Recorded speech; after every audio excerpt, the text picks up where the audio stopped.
Selamat pagi, saya atas nama Tersia Kariki dengan NIM 23201027.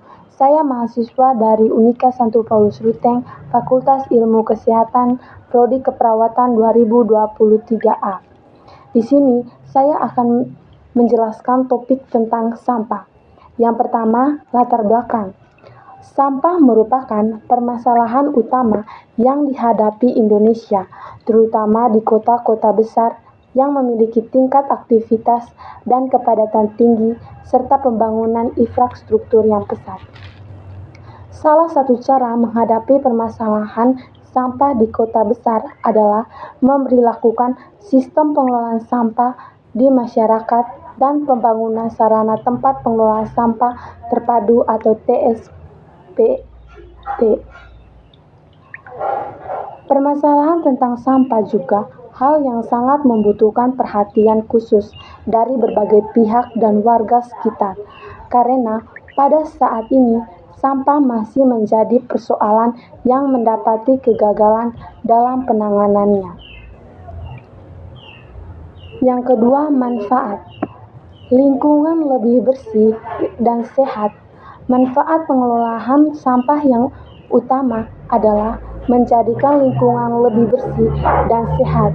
Bahan sisa kegiatan sehari-hari yang dikelola dengan baik dan rutin dibersihkan menjadikan lingkungan bebas dari tumpukan sampah.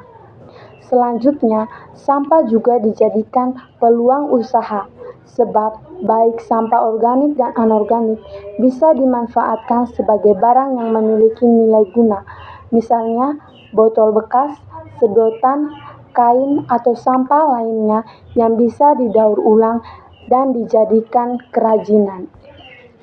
Di pembahasan kali ini, saya akan membahaskan dua jenis sampah. Yang pertama, sampah organik. Sampah organik adalah sampah yang berasal dari sisa makhluk hidup yang mulai terurai secara alami, tanpa proses campur tangan manusia untuk dapat terurai. Ada dua jenis sampah organik. Yang pertama, sampah organik basah.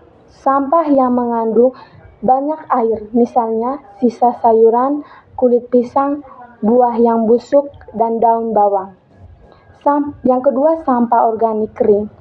Sampah yang sedikit mengandung air, misalnya ranting pohon, kayu, dan daun-daun. Yang kedua, sampah anorganik. Sampah anorganik adalah sampah yang sudah tidak dipakai dan sulit diuraikan.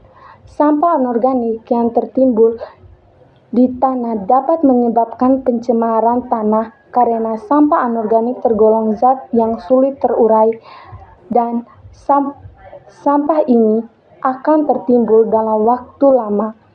Ini menyebabkan kerusakan tanah. Contoh sampah anorganik adalah sampah plastik, sisa pecahan kaca, sisa potongan besi, dan kaleng bekas.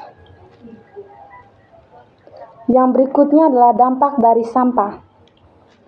Yang pertama, selain mencemari sungai, pembuangan limbah atau sampah juga dapat menghambat proses air bersih. Mengingat itu air bersih sangatlah penting bagi manusia. Selain mencemari sungai dan menghambat proses air bersih, sampah juga dapat mencemari tanah dan menjadikan tidak sehat. Dampak yang kedua,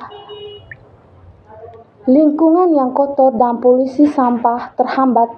Manusia yang kita cegah yaitu gangguan pernafasan. Hal ini bisa terjadi jika hal yang kita gunakan yaitu dengan membakar sampah yang dibakar, terutama jika sampah yang dimaksud adalah sampah anorganik, dapat membahayakan lingkungan dan kesehatan manusia. Yang terakhir adalah kesimpulan.